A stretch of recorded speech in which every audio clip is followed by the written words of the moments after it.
Network of South African communications experts and volunteers has launched a COVID-19 summer education campaign. The program is designed to address the issues of travelling and what's now known as super spreader gatherings, especially at this time of year. COVID comms chairperson Chris Vick, a name that I'm sure you all know very well, joining me now here on ENCA. Good morning to you, Chris. It's always a pleasure speaking to you, and it's no real surprise that someone with your rapport and your expertise in communications has now decided that perhaps there's a summer education campaign that's needed. Where's it come from?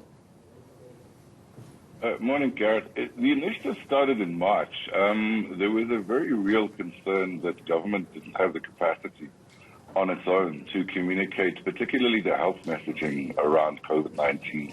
You remember most of the messaging was around the lockdown and the regulations and how they affected people's lives.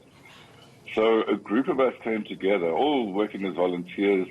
There was a bit of extra capacity because of the lockdown. People weren't as busy as they had been, and formed this network, which is really aimed at packaging public health education information in a way that is accessible to as many South Africans as possible. So a strong emphasis on infographics and visuals, and a strong emphasis on the use of local languages, not just English, because that's also become a major issue. So we've been sort of working in this space for about 8 or 9 months now.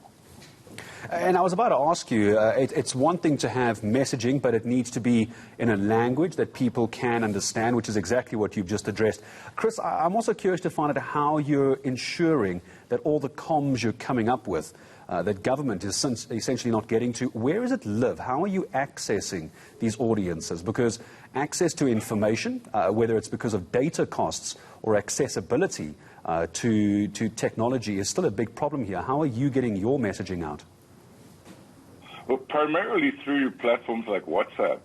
All the material we produce is small, compressed, easy to move around. So we have a fairly detailed WhatsApp group of our own, which is then picked up by other non-governmental organizations like Corruption Watch, Section 27, Equal Education, the C19 Coalition.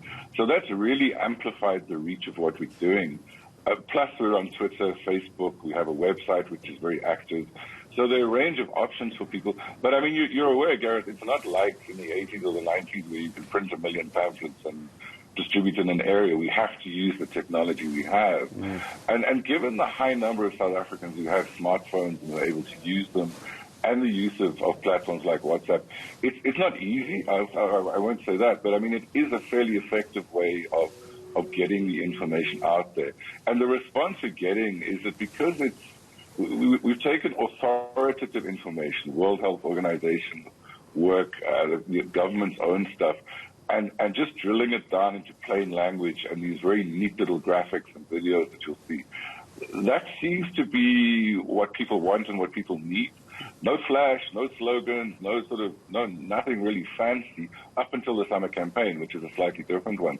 But really just getting the information out there in a very easy to understand form. All right, let's just before I start saying goodbye to you, Chris, let's talk about this summer campaign.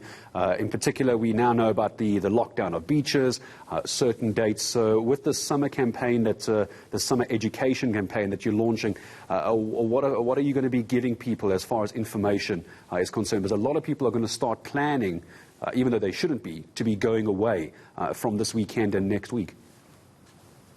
Well, the messaging is very much, don't make this your last festive season, right? That you really need to take precautions like never before. So the messaging is aimed at travelers, it's aimed at people who are going home, whether home is inland or on the coast, and still providing that basic information. Wash your hands, social distancing, wear a face mask, and use government's COVID-19 app. But in addition, we've introduced a bit of a shock element, images of coffins and beaches, images of graveyards, to remind people that this is death. This is not the flu. It's not something that you can sort of dodge pretty easily. So it's a combination of that basic information and some shock tactics. And the response we're getting is surprisingly good, particularly among young people.